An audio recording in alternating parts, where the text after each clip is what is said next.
के इस गोला पार्क एक ऐतिहासिक स्थल से हम अपने इस वाणी को प्रारंभ करना चाहते हैं।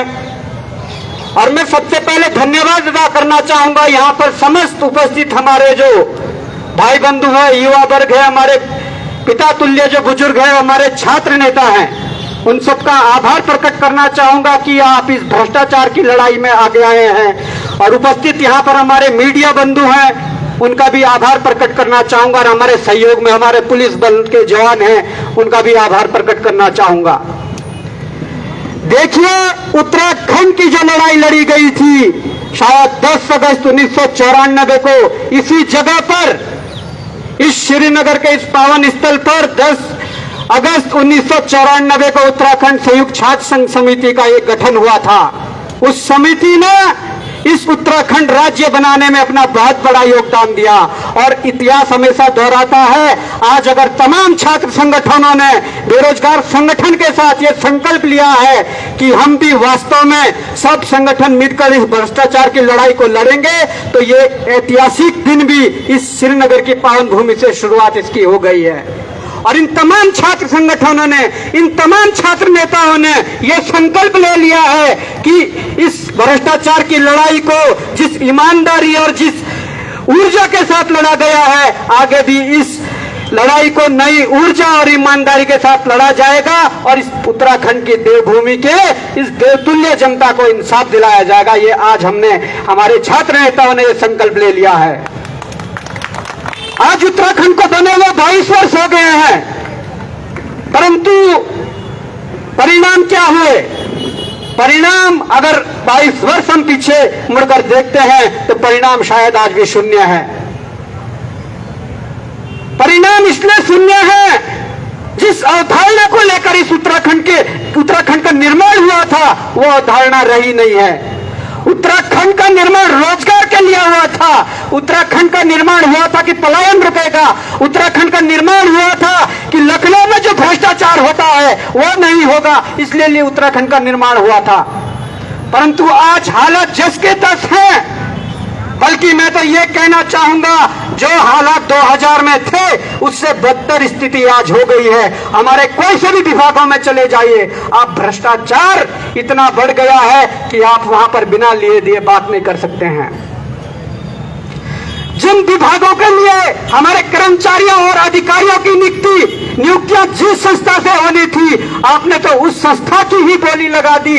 तो ये मिला हमें 22 वर्षों का उत्तराखंड।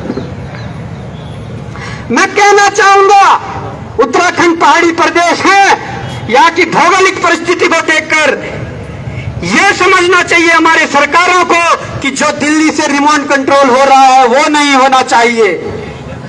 यह समझना चाहिए हमारे नेताओं को, यह समझना चाहिए हमारे अधिकारियों को कि जो नीतियां लखनऊ से बनती थी, अगर वही नीतियां आज भी बन रही है तो क्यों उत्तराखंड अलग लिया? तो ठीक था, उत्तर प्रदेश में ही ठीक था, क्योंकि अगर वहां रिजर्वेशन मिलता तो ओबीसी के लिए ज्यादा रिजर्वेशन था, एसटी/एससी के लिए ज्यादा रिजर्वेशन था। अगर वहां 70,000 पद निकलते तो सारा उत्तराखंड आज 70% युवा नौकरी में होते।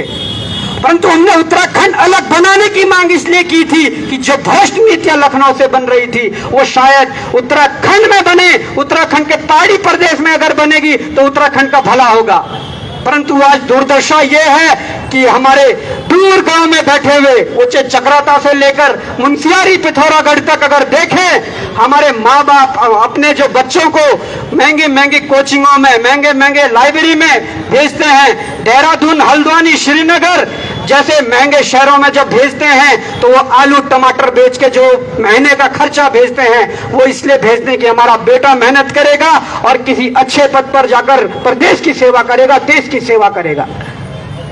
परंतु आज परिस्थितियां उलट हैं। परिस्थितियां इसलिए उलट हैं कि हमारे जो युवा साथी पीछे बैठे हुए हैं, जो तैयारी कर रहे हैं, ये तो अपनी मेहनत और लगन से 12-12 घंटे, 18-18 घंटे लाइब्रेरी और कोचिंग में बैठकर मेहनत कर रहे हैं। परंतु इनका हक जो मार रहे हैं वो मार रहे हैं 15 लाख और 18 लाख कर देने वाले वो अभ्यर्थी जिनका संबंध हाकिम जिनसे जैसे लोगों से है।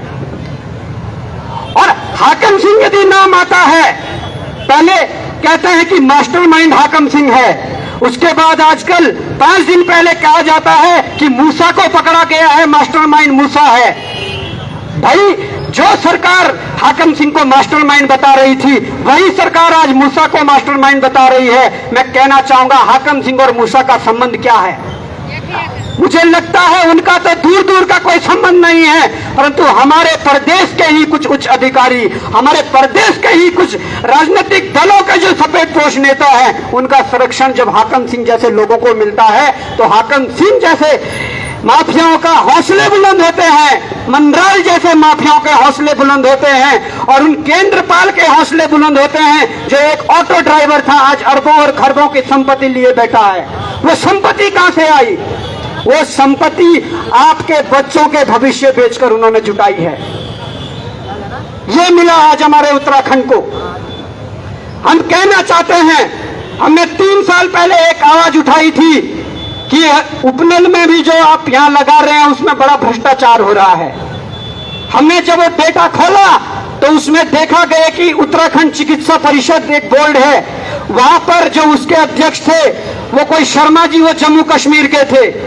हमने जब डाटा खंगाला तो वहां पर जम्मू कश्मीर के लोगों को नौकरी में भर दिया गया। तो ये न्याय हमारे उत्तराखंड के साथ हो रहा है, ये न्याय इस देवभूमि के साथ हो रहा है। एम्स जैसे बड़े संस्थान में, जो ऋषिकेश में एम्स जो दिया गया है, उसमें इतने बड़े संस्थान में राजस्थान से लाकर 650 लोगों को नौकरी दी जाती है, और उत्तराखंड के जो युवा हैं वो क्या बर्तन धोने के लिए और सेना में भर्ती होने के लिए पैदा हुए हैं? क्या वो एम्स में नौकरी नहीं कर सकते? आपने राजस्थान से लाकर 650 लोगों को वहां पर भर दिया गया है। अगर हम प्राइवेट सेक्टर की भी बात करें, अगर 70 और 30 रेशो की जो हमारी सरकारें बात करती है, वो सरकार चाहे कांग्रेस की रही हो, वो सरकार चाहे भाजपा की रही हो, अगर हमारी सरकारें 70 और 30% की जो बात करती है कि 70% स्थानीय लोगों को रोजगार दिया जाएगा, आप एक बार शेड्यूल की तरफ नजर दौड़ा कर देख लीजिए, आप देखेंगे वहां पर बड़े बड़े पदों पर सारे बाहर के लोग हैं। जो अवधारणा उत्तराखंड बनाने को लेकर थी, वो अवधारणा तो रह नहीं गई। तो हम इस पीड़ा को क्या समझे और इस पीड़ा से कैसे पार पाया जाए? अगर आज ये मौका मिला है, अगर आज 45 से अधिक गिरफ्तारियां हो चुकी है, तो ये आंदोलन शायद जन आंदोलन का रूप ले चुका है, और इसका नतीजा है कि आज प्रदेश भर के हर जिले में, हर ब्लॉक में, हर गांव-गांव में ये विरोध के स्वर उठ रहे हैं कि हमारी सरकारों ने 22 वर्षों में शायद उत्तराखंड को यदि किया है कुछ, तो सिर पर लूटने के अलावा कोई काम नहीं किया है। तो अगर ये स्वर हर गांव से, हर गली, हर मोहल्ले, हर शहर से उठ रहे हैं, तो इन स्वरों को आगे ले जाना होगा। इस विरोध के स्वरों को आगे ले जाकर एक जन आंदोलन खड़ा करना पड़ेगा। वो जन आंदोलन ये हो सकता है कि हमने कहा कि हमें एक ऐसा सिस्टम चाहिए जहां पर हमारे पढ़ने वाले छात्रों के हाथ में कलम हो, वो कोचिंगों में जाकर पढ़े, वो लाइब्रेरी में बैठकर पढ़े, वो ये ना हो कि सड़कों पर आकर लड़े, क्योंकि छात्रों का काम पढ़ने का है, परंतु 22 वर्षों में इतना करप्शन कर दिया है कि छात्रों को आज सड़कों पर उतरकर लड़ना पड़ रहा है। हम ऐसी व्यवस्था चाहते हैं कि अगर कोई भी समस्या हो, अगर लोकतांत्रिक व्यवस्था की बात करते हैं, लोकतांत्रिक व्यवस्था में क्या लोगों का तो तंत्र है, आप उनकी बात ही नहीं सुन रहे हो तो किस बात का लोकतंत्र? अगर उत्तराखंड में कोई करप्शन हो रहा है, हमारे छात्र नेताओं द्वारा यदि सरकार को एक लेटर भेजा जाता है, उस लेटर का त्वरित समाधान होना चाहिए। हम ऐसी व्यवस्था चाहते हैं, परंतु ऐसी व्यवस्था नहीं है। हमने यदि राज्य लड़कर लिया है और हम जितनी भी मांगे आज मनवा रहे हैं, या जितनी मांगों के लिए लड़ रहे हैं, वो भी हमें छीन के लेना पड़ रहा है, तो हमें ऐसी व्यवस्था नहीं चाहिए। हमें कुशासन नहीं चाहिए, हमें सुशासन चाहिए, और वो सुशासन तब मिलेगा जब हर एक युवा सड़क पर उतरेगा और बोलेगा कि हमें हमारी जो उत्तराखंड की बनने की जो अवधारणा थी, उस अवधारणा पर हमारा उत्तराखंड बने। उस अवधारणा को लेकर सरकार ने क्या किया, हमारे 22 वर्षों की सरकारों ने क्या किया? यहां पर यूकेएसएससी में घोटाला हो जाता है। आज जो ये परतें खुल रही हैं, ये परिणाम कुछ 1-2 महीने का नहीं है। मैं आप लोगों को अवगत करवा दूं, हमने 5 मार्च 2018 को एक संगठन बनाया था गांधी पार्क में बैठकर। वहां पर तमाम 13 जिलों से लोग आए थे और उन्होंने बेरोजगार संगठन का जो निर्माण किया, क्योंकि हमें पता लग गया था कि भ्रष्टाचार किस कदर उत्तराखंड में हो रहा है। हमने एक संगठन बनाया, हमने भी हिस्सेदारी की थी। तो तमाम लोगों ने वहां से बोला कि आप हमारे अध्यक्ष बन जाइए। तमाम लोगों के कहने पे हम जब अध्यक्ष बने, जब 5 मार्च 2018 से लेकर जब हमने इस लड़ाई को शुरू किया, तो 1-2 दिन में कोई ऐसी सफलता नहीं मिली या सालों में ऐसी सफलता नहीं मिली। परंतु जब हम लगे रहे, प्रदेश भर के लोगों से कांटेक्ट करते रहे, प्रदेश भर के अभिभावकों का आशीर्वाद लेते रहे, प्रदेश भर के अभिभावकों का मार्गदर्शन लेते रहे, तमाम छात्र नेताओं से समय समय पर बातचीत करते रहे कि इसका समाधान कैसे होगा, इस लड़ाई को कैसे लड़ा जाना है, हमारी ये चिंता है। अगर आज दिन की बैठक की बात करें तो हमारी चिंता ये थी कि कैसे इस लड़ाई को लड़ा जाए। परंतु वो तो धन्य है कि इस पावन भूमि में ऐसे छात्र नेता है जिन्होंने हाँ में हाँ मिलाई और कहा ये किसी एक व्यक्तिगत संगठन की लड़ाई नहीं है, ये लड़ाई अब तमाम सामाजिक संगठन, तमाम छात्र संगठन लड़ेंगे। तो इससे बड़ी बात क्या हो सकती है? मुझे लगता है जो उत्तराखंड बनाने के लिए हमारे तमाम संगठन आगे आए थे और मिलकर लड़ाई लड़ी थी, तो शायद वो ऐतिहासिक पल दोबारा आने वाले। आज तमाम संगठनों ने हामी भरी है कि हम इस उत्तराखंड बचाने के लिए लड़ाई लड़ेंगे और इस लड़ाई को अंजाम तक पहुंचाएंगे। यूकेएसएससी में भ्रष्टाचार होता है, वहां के अध्यक्ष बिल्कुल साफ मना कर देते हैं कि कोई भ्रष्टाचार नहीं हुआ है, वहां के सचिव साफ मना कर देते हैं कि कोई भ्रष्टाचार नहीं हुआ है। हम अपनी मांगों को लेकर मुख्यमंत्री जनता दरबार में जाते हैं, वो ज्ञापन लेकर उसको कूड़ेदान में डाल देते हैं। ये स्थिति है उत्तराखंड की।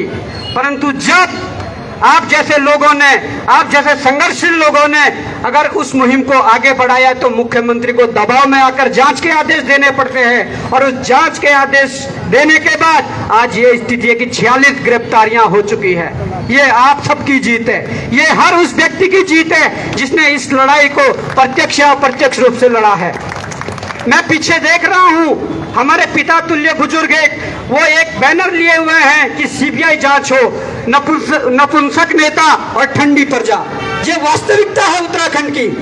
हमें ये कहने में कोई परहेज नहीं होगा कि ये जो नपुंसक जो नेता है इसमें और जो ठंडी प्रजा है इसमें थोड़ा प्रजा को अपने अंदर आग जलानी होगी। मैंने कहा ना शुरुआत जब मैंने कही कि हो कहीं भी आग, लेकिन आग जलनी चाहिए, वो जलनी चाहिए।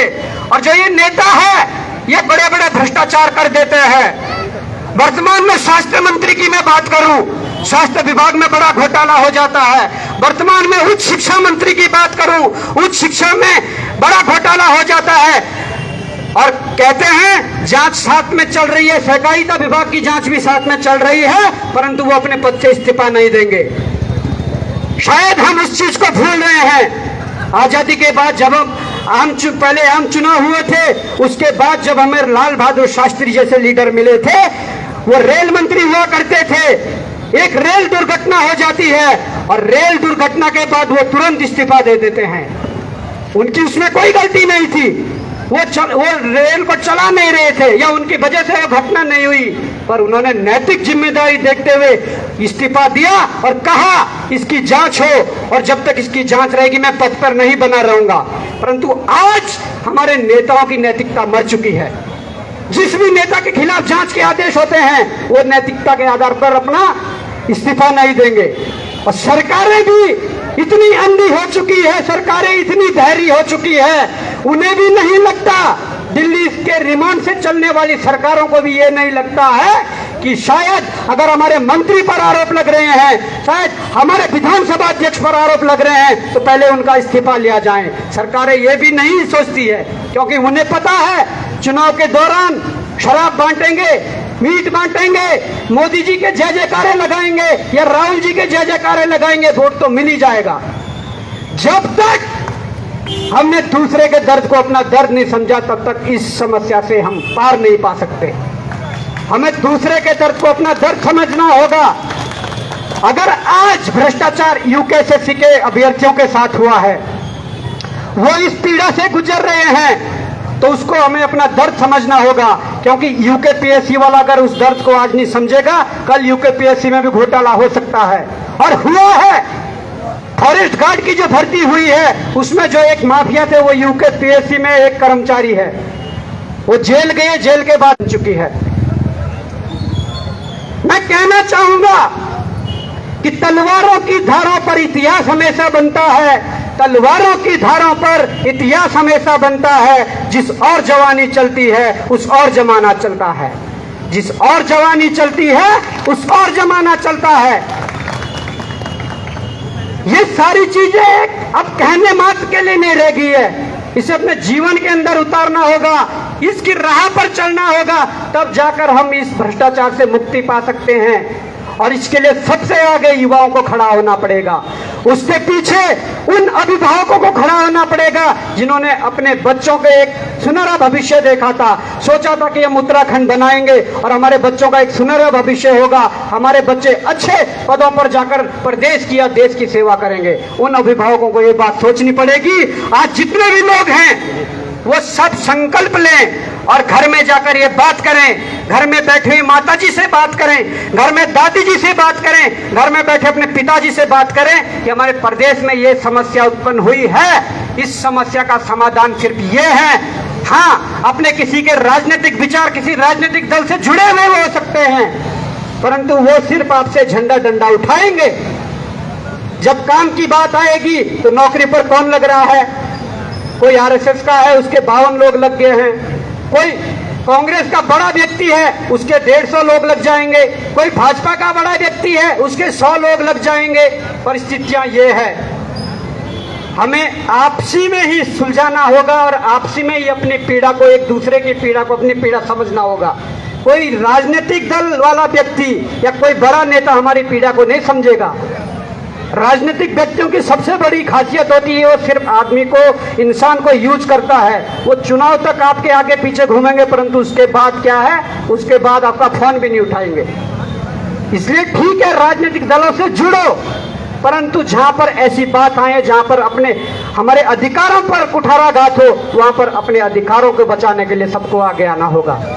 मुझे लगता है कि बोलने के लिए तो बहुत कुछ है, परंतु मैं कहना चाहता हूं कि मैं ज्यादा ना कहते हुए सिर्फ ये सबसे कहना चाहूंगा कि आज से संकल्प ले लो, इस लड़ाई को आगे लड़ेंगे, इस लड़ाई को मिलकर लड़ेंगे, इस लड़ाई को ईमानदारी से लड़ेंगे, इस लड़ाई को नई ऊर्जा के साथ लड़ेंगे और इस लड़ाई को कुमाऊं से लेकर गढ़वाल तक, इस लड़ाई को पूरे प्रदेश में लड़ेंगे, इस लड़ाई को जन आंदोलन के रूप में लड़ेंगे और एक ऐसी व्यवस्था बनाएंगे कि सरकार मजबूर हो जाए, कि हमारे योग्य व्यक्तियों को नौकरी देने के लिए सरकार मजबूर हो जाए, सरकार योग्य व्यक्तियों को पहचानने को मजबूर हो जाए। हम ऐसी व्यवस्था चाहते हैं।